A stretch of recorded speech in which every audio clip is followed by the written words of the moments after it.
Well, Happy New Year, Isabel. Thank you so much for having me be a part of your class project. And let me tell you why I'm so excited about this. I believe that the First Amendment protects a lot of speech, especially political speech, but it doesn't protect everything.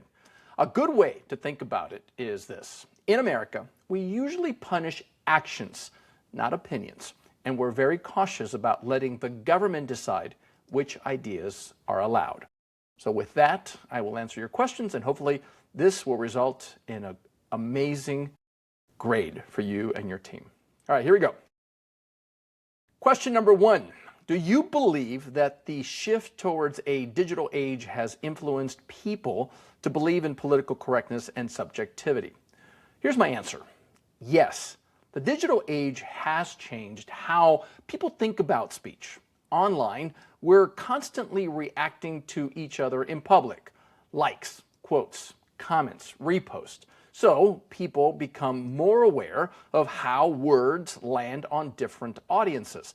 Now that can push people towards political correctness in the sense of being more careful or more sensitive to identify race, gender, and power.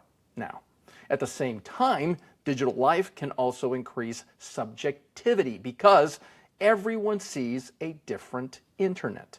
Algorithms show you what you already engage with. So two people can live in totally different information worlds and feel like their version is obviously true.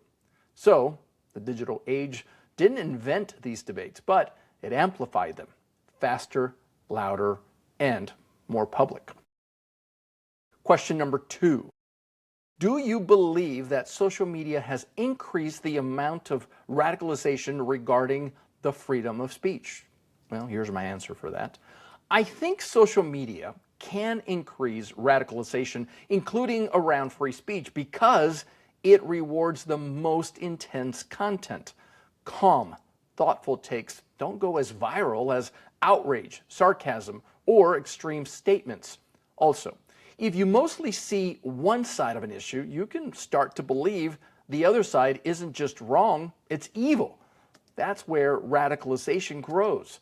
The tricky part is that free speech becomes a symbol in this fight. People sometimes use free speech as a shield for being cruel, and other times people use safety as a reason to silence opinions they just don't dislike.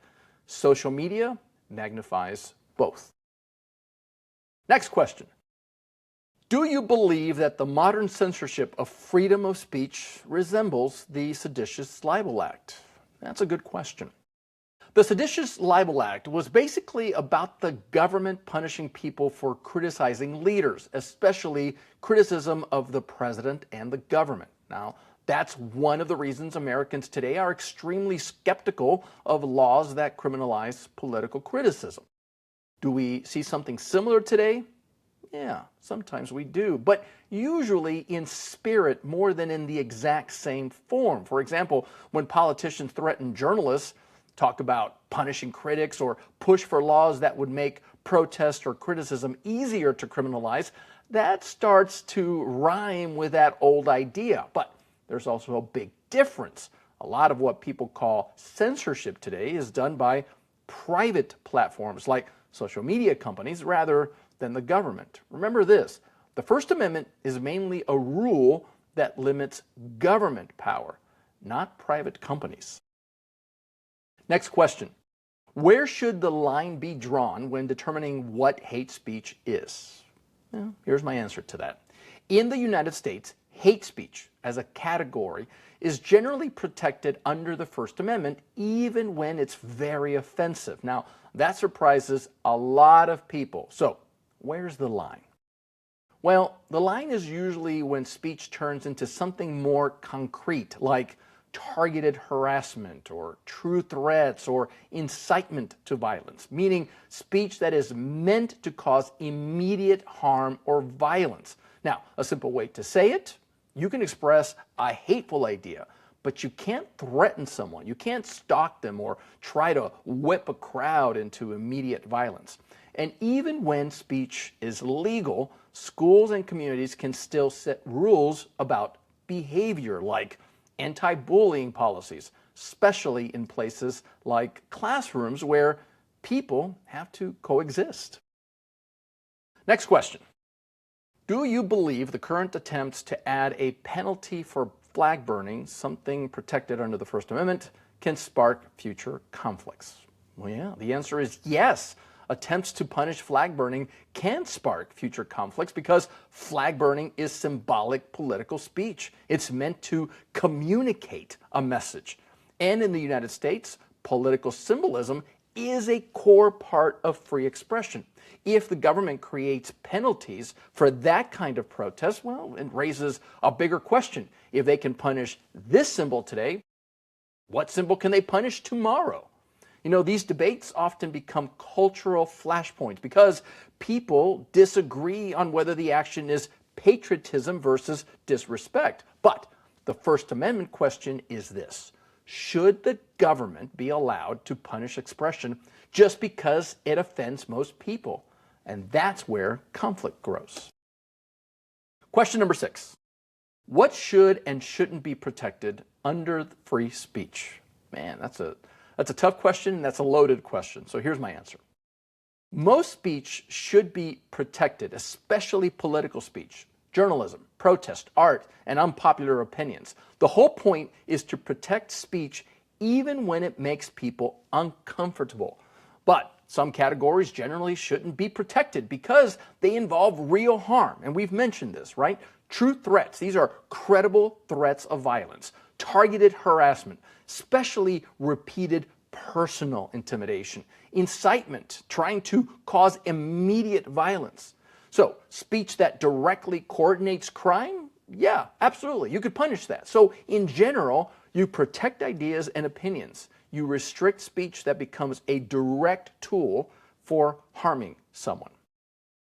Question number 7. Should verbal expression be punishable? The answer? Sometimes yes, but only in narrow situations. Most verbal expression should not be punishable just because it's offensive or unpopular. But verbal expression can be punishable when it's connected to real harm, threats, harassment, intimidation, or direct incitement to violence. Here's a simple example. Saying "I hate you" is usually protected. Saying "I'm going to find you after school and hurt you," that's a threat, and that can be punishable.